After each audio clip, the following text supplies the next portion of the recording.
the far western edge of Europe, where the continent finally exhausts itself and surrenders to the Atlantic, there is an island that has spent 10,000 years being shaped by forces too vast to argue with: wind, rain, ocean, and time. Ireland. Roughly 84,000 square kilometers of something that defies easy description, not merely green, though green it certainly is, in 40 shades that shift with every cloud passing overhead, not merely ancient, though its stones carry memories that predate written language, not merely small, though its population of just over 6.9 million makes it one of Europe's quieter nations. Quiet in number, at least, never in spirit. From above, the island reveals itself as a low bowl cupped by mountains and sea, the spine of the Wicklow Hills rising south of Dublin, the dramatic 12 bends of Connemara catching mist like outstretched fingers, the cliffs of Moher plunging 214 meters into white Atlantic fury. And then, filling the middle of it all, the great limestone plain of the Midlands, dotted with lakes and slow rivers, and the dark, breathing body of the bog, the turf that has kept Ireland warm and told its stories for centuries. What makes this island different is not its scenery, though the scenery will stop you cold. It is something harder to photograph. There is a quality to life here, an insistence on the human scale, on conversation over transaction, on the story over the summary, that feels, in the 21st century, almost radical. The Irish word for this might simply be craic, that untranslatable blend of good company, wit, music, and the warm electricity of a room alive with people, but it runs deeper than any single word. This is the story of how about 7 million people make a life on a rain-washed island at the edge of the world. And why, despite every historical reason to leave and never look back, so many of them choose, generation after generation, to stay. The rhythm of daily life. Morning arrives in Ireland the way it has always arrived, reluctantly and in layers. First, a pale silver light over the eastern horizon, then the rooks beginning their noise in the ash trees, then the soft percussion of rain on windows, which in most Irish towns is less a weather event than simply the ambient soundtrack of existence.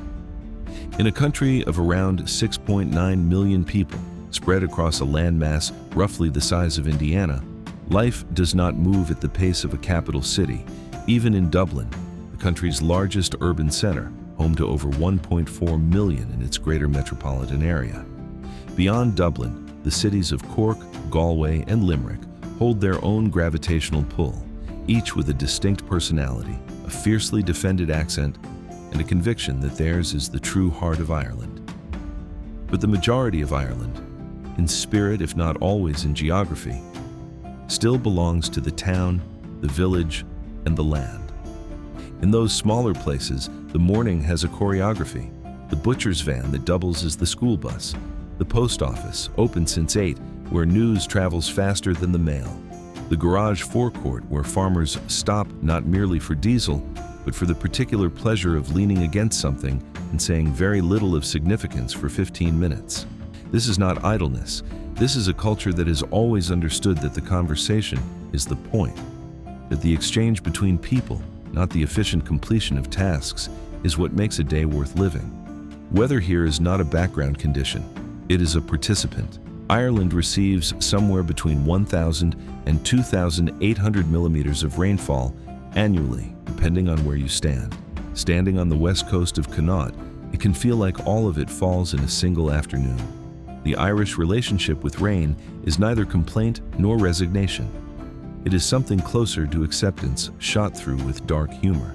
Soft day, a farmer might say, as the sky releases a steady, penetrating drizzle. And he means it almost affectionately. The rain is part of what keeps the grass green and the bogs alive and the rivers running clear, and the Irish, on some level, know this. By evening, the light will have shifted 4 or 5 times, and the same field that was shadowless and gray at noon may, at 6, be flooded with the golden horizontal light that has made Irish landscape painting its own genre. These are the moments when even those who have lived here all their lives look up. community, and family life. The Irish home, the house, the kitchen in particular, has always been the center of gravity around which everything else orbits. In the Irish language, the old word for the hearth is the Tina Chnamha, the bone fire, and even in homes where the open fire has been replaced by a stove or central heating, the kitchen still radiates the same magnetic pull. This is where things are decided, where the news is parsed, where the kettle is always, perpetually about to be switched on. The phrase, "you'll have a cup of tea," is technically a question in Irish domestic life, but it functions more as a statement of intent, an immediate, reflexive gesture of welcome that requires no real response other than sitting down. Tea is not refreshment here. It is ritual. It is the Irish equivalent of pressing pause on the world while human connection catches up. Family structure in Ireland has changed enormously in the last generation. The country that once built its entire social architecture around the Catholic parish, with its large families, its deference to clergy, and its tight lattice of obligation, has evolved rapidly into something more pluralistic, more urban, more individualist. And yet certain things hold. The pull of the extended family remains powerful. Aunts and uncles are expected to know your business. Cousins are practically siblings. And the GAA, the Gaelic Athletic Association, functions as a kind of secular parish, organizing not just sport, but the entire social calendar of rural and suburban Ireland in ways that no other institution can replicate. Founded in 1884, the GAA operates in every county, in almost every parish, and its clubhouses serve as community halls, youth centers, and the backdrop for everything from fundraising dances to wakes. The local GAA club is where a young person first learns that they belong to something, not just a family, but a place, a jersey, a set of colors that will follow them all their life. When a county team reaches an All-Ireland final in Croke Park, that great cathedral of grass in North Dublin, the emotion is not merely sporting, it is ancestral. In times of hardship, Irish communities have always shown what the language calls mithiel, the old tradition of cooperative labor, neighbors gathering to help one another with the harvest, with the building, with the grief. That instinct did not disappear with the tractors and the supermarkets. It went underground and resurfaces whenever it is needed, and in Ireland, it is almost always needed. Culture, tradition, and heritage. There are places in the world where culture feels like a museum exhibit, preserved, curated, occasionally dusted. Ireland is not one of them. Here, culture is a living argument between the old and the new, between the Irish language and the English tongue that history pressed upon the country, between the global and the intensely stubbornly local. The Irish language, Gaeilge, is the oldest vernacular literary tradition in Western Europe, with texts surviving from the 6th century. Today, roughly 1.8 million people claim some proficiency in it, but the true heartland, the Gaeltacht, is a scattering of communities along the western and southern coasts, the rocky parishes of Connemara in County Galway, the islands of Innismore and Innismayan in Galway Bay, the Kerry Peninsula, the Donegal Highlands. To hear Irish spoken naturally in the rhythm of daily transaction is to feel the centuries compress. The language sounds like water over stone, liquid consonants, long vowel sounds, a music built into the grammar itself. And music, Seol, is everywhere. Not performed for tourists, though that too, but lived in. The traditional session in a pub is not scheduled entertainment. It is a spontaneous gathering of musicians who happen to have instruments in each other. Fiddles, Willian pipes, tin whistles, bodhran, the shallow goatskin drum, and occasionally a button accordion, all locking into jigs and reels that have been passed hand to hand since long before anyone thought to write them down. The tradition is oral, communal, non-competitive. Anyone who knows the tune can join. Anyone who doesn't, listens. Dance follows music the way shadow follows light. Irish step dancing, formalized in the 20th century into competitions, and the global phenomenon of river dance, has older roots in informal house dances. Ardrins, where the stone floor of a farmhouse kitchen would serve as the stage.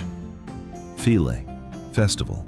season runs from the autumn harvest gatherings to the midwinter Wren Day processions of St. Stephen's Day, when mummers still walk between houses in some parts of Kerry and Wexford, honoring traditions nobody can quite fully explain anymore, which is, in itself, very Irish. The national festival of Samhain, the Celtic ancestor of Halloween, was born on this island. Beltane, the Great May Day Fire Festival, was lit on the hill of Uisneach at the center of Ireland since at least 2000 BCE. These are not historical footnotes. They are the bones of a culture still visible under the skin. Economy and livelihoods. For most of its recorded history, Ireland was an agricultural country. Not prosperous agriculture, but the kind that feeds a family, builds a stack of turf against the coming winter, and provides, in good years, enough surplus to pay the rent. The land shaped the economy, and the economy shaped everything else. The size of families, the rhythm of migration, the particular resilience of a people who had learned that the earth could, in the wrong season, turn against you entirely. The Great Famine of 1845 to 1852, and Gortamor, the Great Hunger, killed over 1 million people and drove another million to emigrate in its immediate aftermath, reducing Ireland's population by a quarter in 7 years. The ghost of that catastrophe has never entirely left Irish economics or Irish psychology. Today's Ireland looks almost unrecognizable by comparison. The so-called Celtic Tiger of the 1990s transformed the country from one of Western Europe's poorest economies to one of its most dynamic. Low corporate tax rates attracted multinational giants. Google, Apple, Meta, Pfizer, and dozens of others established their European headquarters in Dublin's Docklands in the gleaming towers of the Silicon Docks. By 2024, Ireland's GDP per capita ranked among the highest in the European Union, though economists note that the headline figures are significantly distorted by the accounting practices of multinational corporations. Agriculture, meanwhile, never disappeared. Irish dairy farming, particularly in the rich grasslands of Munster and the Golden Vale stretching through Tipperary and Limerick, produces some of the finest butter and cheese in Europe. The word Kerrygold has become a global shorthand for quality, moving over €2 billion of Irish dairy products annually. Fishing communities along the Atlantic coast, in Killybegs, in Dingle, in Castletownbere, maintain their ancient argument with the sea. The tension between this older economy and the gleaming new one is not merely financial, it is existential. The same country that invented Riverdance also hosts the European data centers that process a significant share of the world's internet traffic. Both are Ireland. The question of which Ireland has the future, and whether the two can coexist without one erasing the other, is a conversation the country is having with itself every single day. Food and culinary culture. The Irish relationship with food is, like many things on this island, complicated by history. For centuries, the potato, the pratai, was not a side dish but a survival strategy. Calorie-dense, easy to grow in poor soil, capable of feeding a family through winter on a fraction of an acre. When the blight came and the potato failed, the loss was not merely agricultural, it was existential. That history lives on, not as misery, but as a kind of bone-deep appreciation for what the earth gives and what it can take away. Modern Irish cuisine begins with that soil. The lamb that grazes on salt-washed coastal grasses along the Connemara coast carries the flavor of its landscape in its meat. Earthy, slightly mineral, tender in a way that intensively farmed animals are not. Irish soda bread, Aran Soit, is perhaps the most honest bread in the world. Flour, buttermilk, baking soda, and salt, mixed for as long as it takes, no more, shaped into a cross-cut round and baked in a cast-iron pan or on the tray of an aga. The cross, tradition says, lets the fairies out. In practice, it lets the steam escape. The bread itself, dense, slightly tangy from the buttermilk, with a crust that shatters into crumbs, is the foundation on which a pot of vegetable soup becomes a meal. The culinary scene in Dublin and Cork has changed dramatically since the 1990s, producing restaurants of genuine international ambition. But the heart of Irish food, The real emotional core remains the kitchen table at home, where the brown bread comes out of the oven warm and the butter melts through it before you can be sensible about it. Landscape and nature. There is a moment, usually in the west, usually when the weather breaks after days of gray, when Ireland reveals what it has been hiding. The clouds part, and the light that comes through is not ordinary light. It is the light that painters have chased for centuries. Low-angled, golden, moving fast across the landscape in sweeping panels, illuminating one hillside while leaving the next in shadow, so that the entire country seems to pulse and breathe.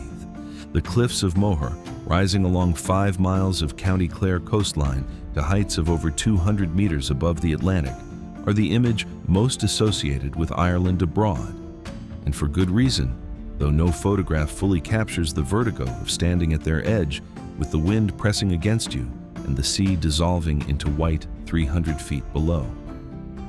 Equally dramatic, in a quieter key, is the Burren, a vast limestone plateau covering 250 square kilometers of County Clare, swept bare of soil by glaciers 10,000 years ago, leaving a pavement of cracked gray stone in which, impossibly, miraculously, Arctic, alpine, and Mediterranean wildflowers grow side by side in May, finding warmth in the rock's fissures.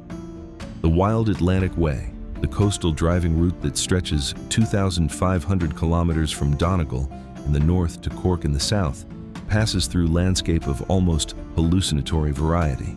The fjord-like cut of Killary Harbour in Connemara, the volcanic drama of the Slive League Cliffs in Donegal, the sand dunes and macaires of the Dingle Peninsula in Kerry, where the road west at Sleehead becomes one of the most dramatic drives in Europe.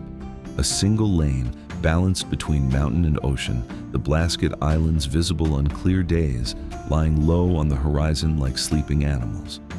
Running through this landscape are the dry stone walls. The ancient, unmortared structures that cross every field in Connaught and Clare, built from the stones cleared from the ground by generations of farmers since the Neolithic period.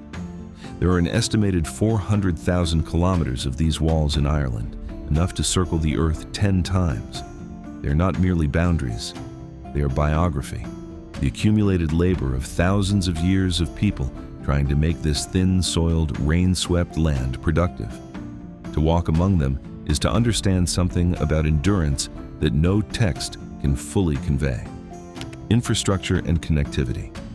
Getting around Ireland requires a particular adjustment of expectation, one that most visitors within a day or two find themselves grateful for.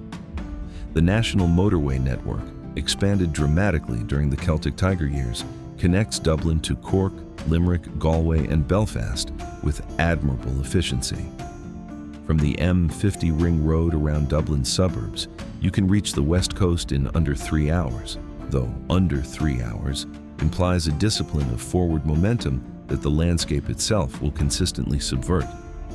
Because the moment you leave the motorways, and you will leave them because the motorways pass alongside Ireland but not through it, the roads narrow, the hedgerows close in, signs to places appear in both English and Gaeilge, and the Irish name is often more musical and more informative, a compressed history of the place embedded in sound. Béle Atha Cliath, ford of the Hurdles, is Dublin.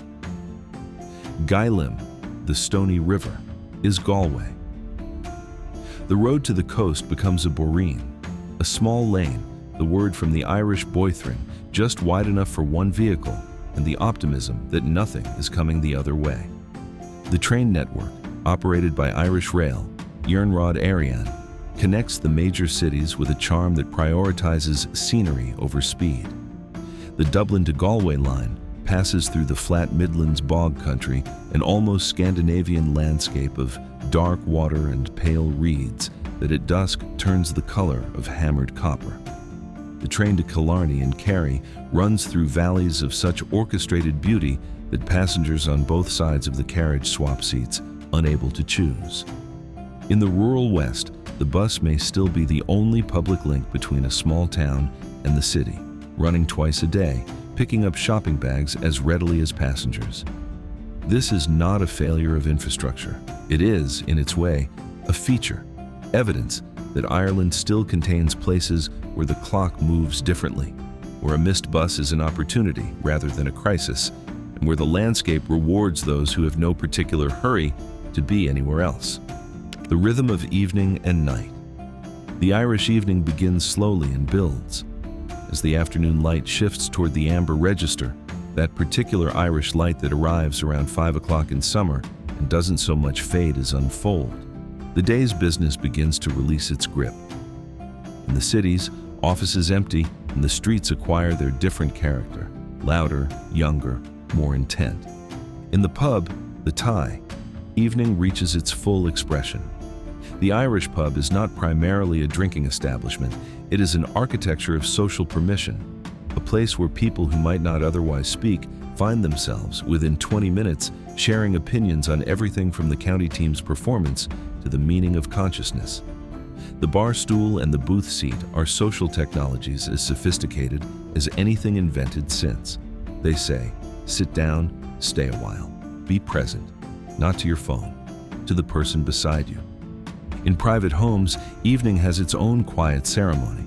The fire lit, gas now usually, but still called the fire. The news watched, the news argued with. The kitchen producing something that smells of stock and herbs and the particular warmth of a house that has been lived in for decades. In Irish, there is no exact word for cozy. The concept nearest to it is cluther, meaning snug, sheltered, wind-stopped. And the Irish evening at its best is exactly that. A closing against the weather, physical and otherwise, and an opening toward the people you have chosen to be with. The night comes late in summer. In June, Dublin holds its light until past 10 o'clock. And in winter comes so early that the candles on the pub tables are lit by 4:30. Either way, the darkness, when it comes, is Irish dark. Absolute, wide, alive with stars away from the cities and full of the sound of wind over water. Why people stay. After everything, after the rain and the housing costs and the small towns losing their shops and the long history of leaving, the question remains, and it is a genuine question: why do people stay? Why do those who left so often come back? The answers are not abstract. They are specific, physical, embedded in the senses. They stay because of the light, that improbable, extravagant, shifting light of the west of Ireland, which changes the color of the same field 10 times in an afternoon, and which, once you have seen it, you find yourself missing in cities of flat, reliable sunshine. Light that makes you pay attention, light that refuses to let the world be ordinary. They stay because of what the sociologists call social capital, but what the Irish themselves would call knowing people. The dense, overlapping web of connection that means, in most Irish towns, you cannot walk to the shop without meeting someone who knows your mother, your old teacher, or the cousin who emigrated to Melbourne. This is sometimes annoying. It is also a form of wealth that no city salary can easily replicate. And they stay because of the land itself, because there is something in the Irish landscape that operates on the Irish psyche below the level of thought. The bog and the mountain and the Atlantic have been here for 10,000 years, shaping the people who live beside them, breeding a particular patience, a particular wildness, a particular instinct for the long view. You do not master this landscape. You learn, over generations, to live with it. Seamus Heaney, who knew as much about this as anyone, wrote of digging with the pen rather than the spade, but the image was the same, going down through layers, reaching the dark core of something essential. Ireland is a place that rewards that kind of attention, a place that gives back, slowly and enormously, to those who stay long enough to look. The island sits at the edge of everything, at the hinge between the old world and the new. And it has been saying, for 10,000 years, the same quiet thing: come in out of the rain. If this journey through Ireland moved something in you, if it made you want to stand at the edge of the cliffs of Moher, or hear a session in a Galway pub, or just sit quietly with a cup of tea and a view of something green, then you are exactly who this channel is for. We travel the world not to collect passport stamps, but to understand how people live, the rhythms and the rituals, the food and the landscape. Subscribe and turn on notifications and join us next time as we continue exploring the places that make this extraordinary world worth knowing. Every destination has a story. We go looking for the real one.